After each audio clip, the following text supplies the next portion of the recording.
6 years ago, I walked through the service entrance of the Monarch building for the first time. Cleaning staff uses the back door, the doorman had sneered, pointing to the narrow alley behind Manhattan's most prestigious residential tower. I was 25, fresh out of business school, and working as a night cleaner to support my fledgling real estate investment company. Today I stood in that same alley, but this time I wasn't holding cleaning supplies. Instead, I clutched a folder containing ownership papers for the entire building. Frank Morrison, that same doorman, was about to learn an expensive lesson about judging people by which door they use. But let me start from the beginning. The Monarch wasn't just any luxury building, it was the address for New York's elite. Billionaires, celebrities, and old money families occupied its sprawling apartments, each one worth more than most people would see in a lifetime. And there I was, with an MBA from Columbia and a dream, scrubbing their floors at night while building my company during the day. "Remember your place," Frank would say every evening as he pointed to the service entrance. "Front doors for residents only." He took particular pleasure in this ritual, especially when residents were watching. One of those residents was Diana Harrison, the self-proclaimed queen of the building's social scene. She lived in the penthouse with her husband Thomas, a Wall Street executive who had inherited both his money and his arrogance. "Oh, look, Thomas," she would laugh, deliberately dropping her designer shopping bags for me to pick up. "Our little cleaning girl thinks she can wear a Cartier watch. Must be fake, right?" The watch had been my mother's last gift to me before cancer took her. I had worn it every day while helping her clean houses to pay for my education. Now, as I cleaned the Harrisons' penthouse each night, that watch reminded me that I was more than just their cleaning girl. What Diana didn't know, what none of them knew, was that while I cleaned their apartments, I was learning everything about the building. Every maintenance issue they complained about, every structural problem they ignored, every violation they covered up with money and influence. I documented everything. During the day, I built my company Phoenix Real Estate Holdings, working from a tiny studio apartment in Queens. Each investment was small at first, distressed properties that larger companies overlooked.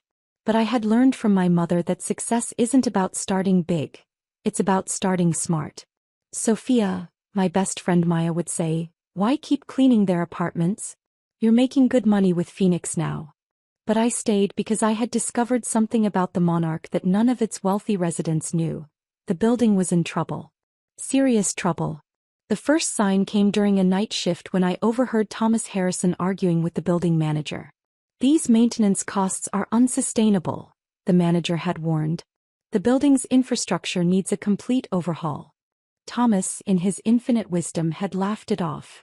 "Just keep patching things up. No one needs to know." But I knew.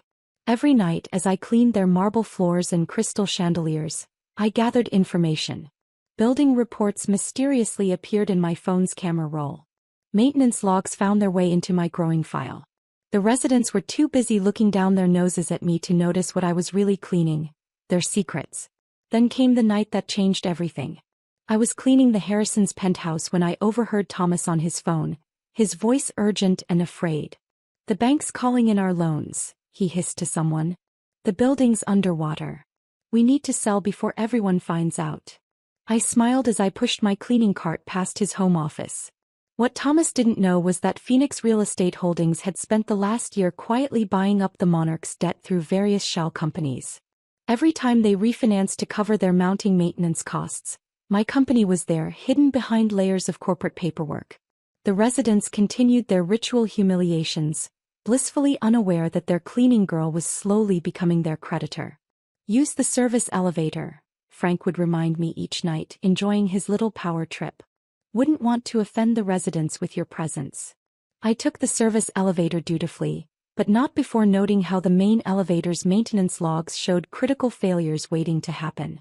Each insult they threw at me was another piece of information I could use. "Did you hear?" Diana Harrison announced one evening to her socialite friends in the lobby. "Sophia actually applied for a resident parking spot. As if a cleaner could afford to live here." Their laughter echoed off the marble walls. What they didn't know was that by then Phoenix owned 60% of the building's debt. Every mortgage they refinanced, every loan they took out to cover their extravagant improvements, it all came back to my company. The residents held their noses high, attended their rooftop parties, and never once questioned why their cleaning girl kept such meticulous notes about their building's infrastructure. Then the final piece fell into place. The building's original loans held by First Manhattan Bank were coming due. The residents, led by Thomas Harrison, had assumed they would simply refinance again. They had no idea that Phoenix had already bought the notes. "Sophia," Maya said when she saw the numbers, "you own them." I continued cleaning for 2 more weeks, watching as Thomas Harrison made frantic calls to investors. Watching as Diana ordered new furniture for their penthouse, oblivious to the financial tsunami about to hit. Watching as Frank continued his nightly ritual of sending me to the service entrance. "Remember," he said just last night, his voice dripping with contempt, "servants don't use the front door." I had smiled and nodded, knowing it would be the last time I would use that service entrance. Because this morning, Phoenix Real Estate Holdings had called in all the loans. The Monarch's residents had exactly 48 hours to come up with $300 million, or ownership would transfer to my company. Now, standing in that familiar alley one last time, I looked up at the building I was about to own. 6 years of humiliation, of careful planning, of turning their condescension into opportunity, had led to this moment. My phone buzzed, a message from my lawyers confirming that the paperwork was ready. In exactly 1 hour I would walk through the front door of the Monarch, not as a cleaner but as the owner. Frank was about to learn that sometimes the person he sends to the service entrance might just end up owning the whole building. And the first thing I planned to change? All the locks, starting with the front door he had never let me use.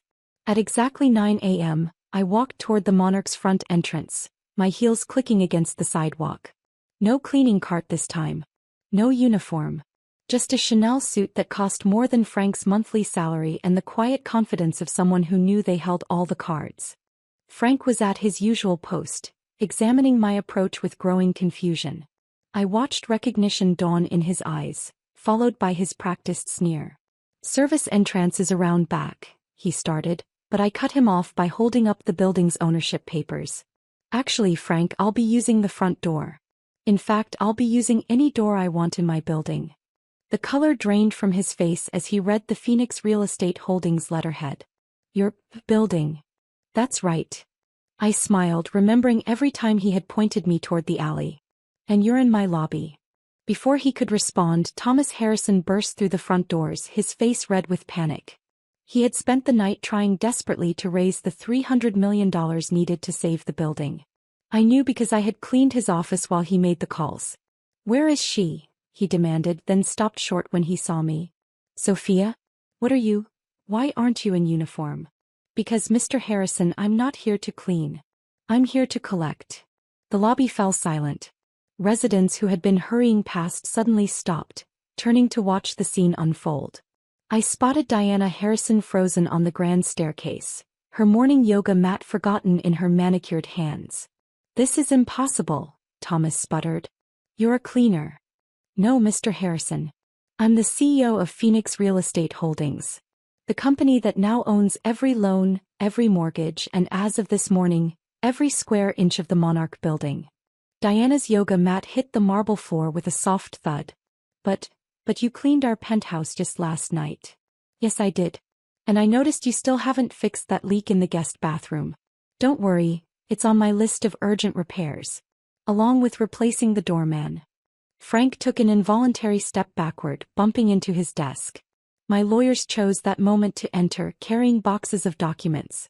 "Ms. Reyes, everything is ready. Would you like to address the residents now or begin the lock changes?" "Both," I replied, enjoying the way Thomas Harrison's face contorted at taking orders from his former cleaning girl. "Call the locksmith. And have security escort Frank out after he turns in his keys." The lobby erupted in chaos. Residents who had spent years ignoring me suddenly couldn't stop staring. Diana Harrison rushed down the stairs, her perfect makeup unable to hide her panic. "Sophia, darling," she tried, her voice honey-sweet. "Surely we can discuss this? Perhaps over lunch at Le Cirque." I checked my mother's Cartier watch, the one she had mocked as fake. "Sorry, Diana. I have a building to renovate. Starting with your penthouse." "Our penthouse?" Thomas stepped forward, attempting to intimidate me with his height. "Now see here, you can't just dash." "Actually, I can. Your lease violations alone would justify eviction." The unauthorized renovations, the prohibited subletting, the unreported damage to historical features. I pulled out my phone, scrolling through years of documented violations. Would you like me to continue? The crowd of residents grew larger as words spread through the building. People who had walked past me for years without a glance now watched in stunned silence as their cleaning girl revealed herself as their new owner. "This is our home," Diana whispered, her voice breaking. "No, Mrs. Harrison. This is my building. One that you and your husband have systematically neglected while spending money on rooftop parties and luxury renovations. Did you really think no one would notice the infrastructure falling apart around you?"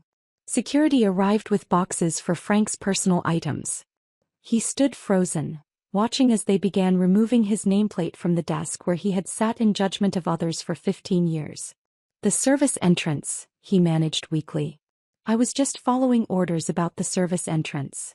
"And now I'm giving orders," I replied. "Please escort Mr. Morrison out.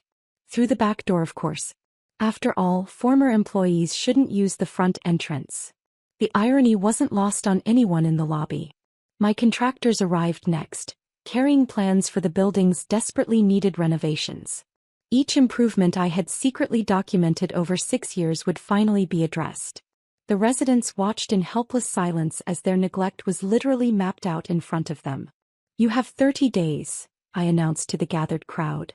"Rent will triple to cover the repairs your negligence has made necessary. Those who can't or won't pay will need to find new accommodations." "Triple?" Thomas Harrison's face went from red to purple. "That's more than even we can afford." I smiled, remembering all the times he had complained about my cleaning rates.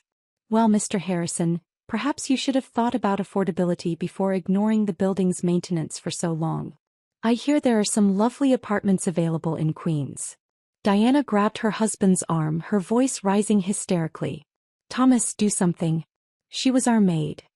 "No, Mrs. Harrison. I was never your maid. I was a business owner gathering market research. Very expensive market research, as you're about to discover." The locksmith arrived, and I took particular pleasure in watching him change the lobby doors first. Frank stood outside, his box of belongings in his arms, forced to watch through the same glass doors he had once guarded so zealously. "Sophia," Thomas tried one last time, his voice almost pleading. "What do you want? Name your price." I turned to face him fully, thinking of every condescending remark, every deliberate humiliation, every time they had treated me as beneath them. "What I want, Mr. Harrison, is for you to pack your things. Your penthouse needs extensive renovations, all documented during my nightly cleaning sessions. You have until the end of the week to vacate." "The end of the week?" Diana's voice rose to a shriek. "But where will we go? May I suggest the service entrance? I hear it's available." Over the next few hours I sat in my new office, formerly Thomas Harrison's private conference room, and watched the building transform. New security teams replaced the old guards who had followed Frank's discriminatory policies. Contractors began assessing the long-ignored repairs. And one by one, residents who had never bothered to learn my name came to plead their cases. My phone buzzed constantly with messages from real estate agents, lawyers, and residents desperate to maintain their addresses. I ignored them all, focusing instead on the building plans spread across my desk. That evening, as the sun set over Manhattan, I stood in the penthouse that had once belonged to the Harrisons. Their furniture was already being removed, their precious artwork carefully documented and stored. Tomorrow workers would begin transforming it into my new home. Maya joined me carrying champagne. "To the new owner of the Monarch," she toasted. "And to Karma." I smiled, touching my mother's watch. "To knowing your worth, even when others don't see it."